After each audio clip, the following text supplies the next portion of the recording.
السلام علیکم ورحمۃ اللہ وبرکاتہ۔ جس طرف نظریں گھمائیں 400 ظلم کی گھٹائیں ہیں اور ہر طرف ظلم ہی ظلم کا راج ہے۔ اسی کو جناب نبی کریم صلی اللہ علیہ وآلہ وسلم نے فرمایا الظلم ظلمات یوم القیامہ۔ اور یہ جو ظلم ہے اتنا پھیل چکا ہے، اب مظلومیت کا پتہ لگانا ہی مشکل ہو چکا ہے۔ اب صاحب عقل اندازہ ہی نہیں لگا سکتے کہ مظلوم کون ہے اور ظالم کون ہے۔ جس طرح حدیث میں آیا نا القاتل والمقتول کلاہما فی النار، اب دونوں کو پتہ ہی نہیں چل رہا، اس طرح ظلم پھیل چکا ہے۔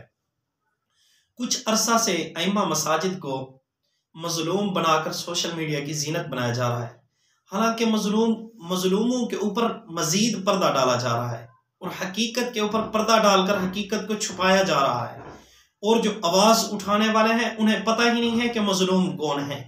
مظلوم وہیں کے وہیں ہیں اور مظلوم جوں کے توں ہیں۔ مظلوم مزید ظلم کی چکی کے اندر رگڑے جا رہے ہیں اور ظالم دندناتے پھر رہے ہیں۔ وہ مظلوم مسجد کا امام نہیں، مسجد کا امام تو نماز پڑھائے چھٹی، اور نماز اس پر فرض ہے، اس نے نماز خود بھی پڑھنی ہے اور دوسروں کو پڑھا دیتا ہے، سبحان اللہ، اس کو تنخواہ بھی مل جاتی ہے۔ اب یہ نماز پڑھائے امام صاحب، اب جائے اپنے کاموں کے اوپر جو مرضی کرنا چاہے، دنیا کا جو دھندا کرنا چاہے کر سکتا ہے، اس کو اجازت ہے، کام کر سکتا ہے۔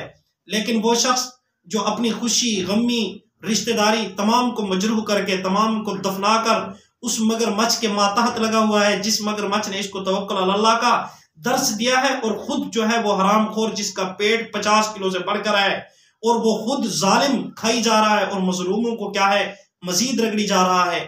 مظلوم تو وہ ہیں جو صبح صبح اٹھتے ہیں 4 بجے، ان بچوں کو اٹھاتے ہیں جن کے اوپر نماز فرض نہیں، اور اٹھ کر بیٹھے ہیں کیا ہے اس مگر مچھ کو جس کا 50 کلو کا پیٹ ہے، اس کو رزلٹ بھی دینا ہے، اگر رزلٹ نہ آیا تو اس قاری صاحب کی چھٹی ہو جائے گی۔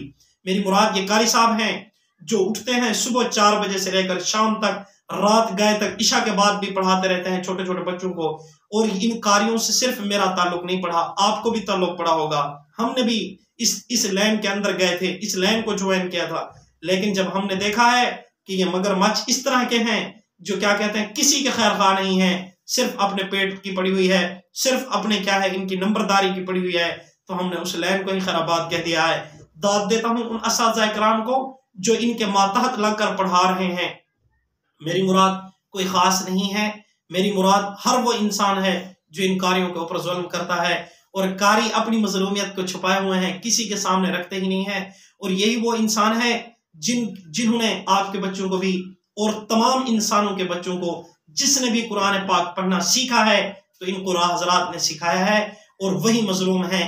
در حقیقت امام کوئی مظلوم نہیں ہے۔ امام کہاں سے مظلوم آ گیا؟ امام کو تو ہر کوئی ہدیے بھی دیتے ہیں، تحفے تحائف بھی دیتے ہیں، اچھی دعوتوں کے اندر بھی انوائٹ کیا جاتا ہے۔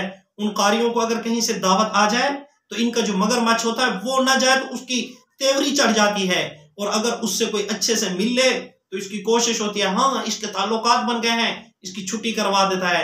اگر یہ قاری اس کے بچے بیمار ہو جائیں، اگر یہ دوائی لینے کے لیے چلا جائے تو اس قاری کی چھٹی کروا دی جاتی ہے کہ ہاں ہر وقت اس کے بچے بیمار ہو پڑے ہیں، جا تو بچوں کا علاج کروا، تجھے پڑھانے کی ضرورت نہیں۔ ہمیں تو وہ بندہ چاہیے جو مستقل مزاج ہو، جو 24 گھنٹے بیٹھا رہے، وہ بندہ جو اپنے رشتہ داروں کو مار دے، وہ بندہ جو خوشیوں کو اندر شریک نہ ہو، وہ بندہ جو غموں کے اندر شریک نہ ہو، اس طرح کا بندہ چاہیے۔ تو اس طرح کا کیا ہے، اگر قاری غم کے اندر شریک ہوا ہے، 2 دن اس نے چھٹی کر لی ہے تو اس قاری کی چھٹی ہو جائے گی، اگر رزلٹ کے اندر کمی کوتاہی آ گئی تو چھٹی ہو جائے گی، اور اگر اس قاری نے محتمم کو خدا نہیں مانا تو اس کی چھٹی ہو جائے گی۔ تو مظلوم مسجد کا امام ہے یا مظلوم وہ ہے جو 4 دیواری کے اندر بندھا ہوا ہے ہر وقت؟ وہ مظلوم ہے جس کو پتہ ہی نہیں کہ بچوں کی کیا حالت ہے؟ وہ مظلوم ہے یا مسجد کا امام مظلوم ہے؟ وہ قاری جس کو اپنے بخار کا نہیں پتا، بندہ بیمار ہے تو تب بھی بیٹھا ہے، صبح کو اٹھتا ہے، شام کو لیٹ تک سوتا ہے، اور یہ وہ خبیث جس کا 50 کلو کا پیٹ ہے، یہ دندناتے پھر رہا ہے اور موجیں اڑا رہا ہے۔ وہ جو بچوں کے نام پر گوشت آتا ہے، گوشت بھی کھا رہا ہے، وہ جو بچوں کے نام پر دودھ آتا ہے، اس کے گھر میں 10-10 کلو دودھ جا رہے ہیں۔ مظلوم قاری ہے یا مظلوم مسجد کا امام ہے؟ تو اللہ تعالی ہماری آنکھوں کو مزید کھلائے اور حقیقت ہمارے سامنے لائے۔